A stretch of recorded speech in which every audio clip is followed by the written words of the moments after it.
Today we will be discussing about dispersion relation for de Broglie waves. Now we know that the relation between the angular frequency omega and the propagation number k of a wave is known as the dispersion relation. The de Broglie frequency formula is nu is equal to E upon h, and it is applicable to both relativistic and non-relativistic particles. Now, first for relativistic particle.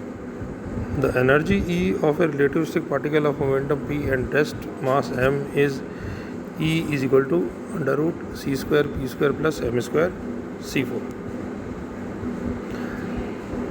The de Broglie frequency of a relativistic particle is then nu is equal to E upon h, which on solving we get nu is equal to c under root 1 upon lambda square plus m square c square upon h square, where lambda is the de Broglie wavelength. This relation can also be written in terms of angular frequency omega, which is equal to 2 pi nu, and the propagation number k is equal to 2 pi upon lambda. So we can say that omega is equal to c into under root k square plus m square c square upon h cross square. This is the dispersion relation for de Broglie wave associated with a relativistic particle. Now for a non-relativistic particle, nu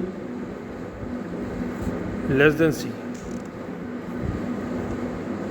and energy is E is equal to k plus mc square, and k is p square upon 2m, so E will be equal to p square upon 2m plus mc square.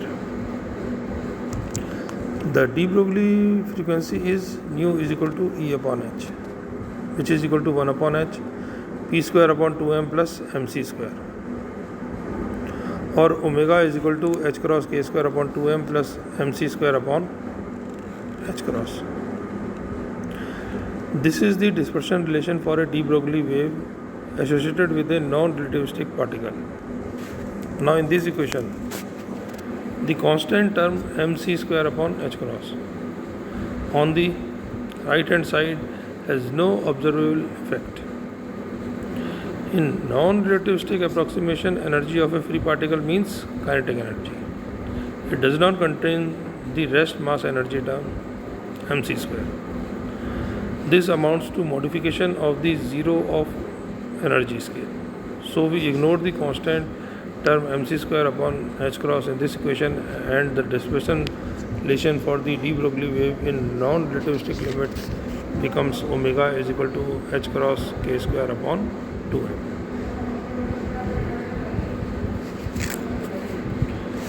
Now justification of stable orbit in Bohr model.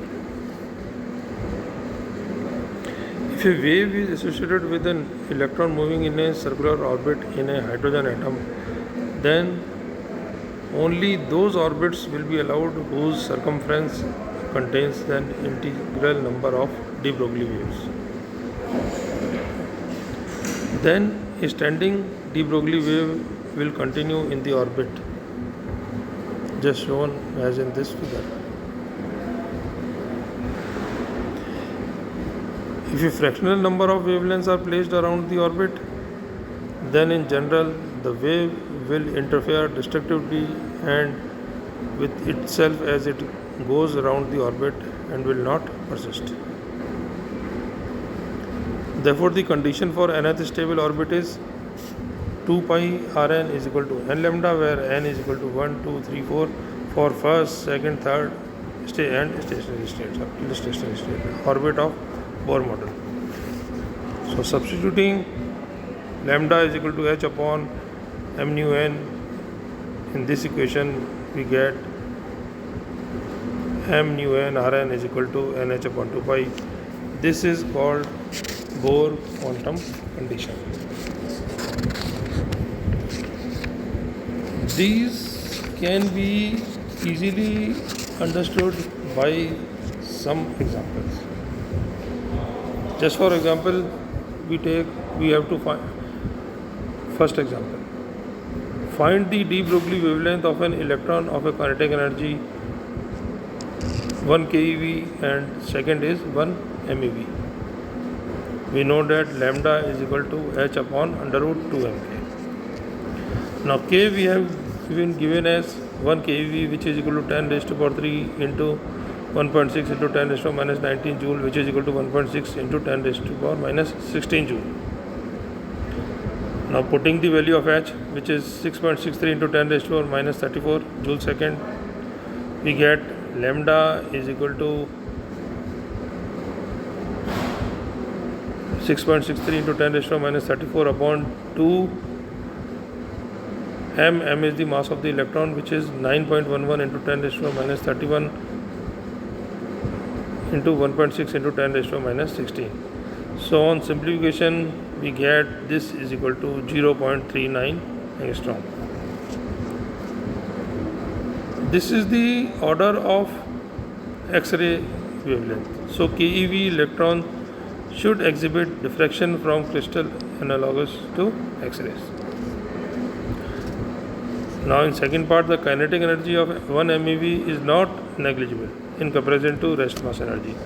So we use relativistic formula, lambda is equal to h upon p, which is equal to hc upon k into k plus 2m c square. K we have been given as 1 MeV, and we know that mc square is equal to 0.51 MeV, and the 1 EV is equal to 1.6 into 10 raised to minus 19 joule. So putting all these values on simplification, we get lambda is equal to 8.7 into 10 raised to minus 13 meter. One more example. The kinetic energy of an electron is 1 GeV. What is its de Broglie wavelength? The electron is relativistic. The kinetic energy 1 GeV is equal to 10 raised to 9 electron volt is much greater than the rest mass of the energy of the electron mc square, which is equal to 0.51 into 10 raised to power 6 eV electron volt. Thus the de Broglie wavelength is lambda is equal to hc upon k into k plus 2mc square, which is equal to hc upon k. It is given k is equal to 10 raised to 9 electron volt, which is equal to 1.6 into 10 raised to minus 10 joules. Now substituting these values, we get lambda is equal to 6.6 into 10 raised to minus 34 into 3 into 10 raised to 8 upon 1.6 into 10 raised to minus 10, and on solving we get lambda is equal to 1.2 into 10 raised to minus 15 meter. Such high electrons are used for exploration of structure of nuclei. That's it.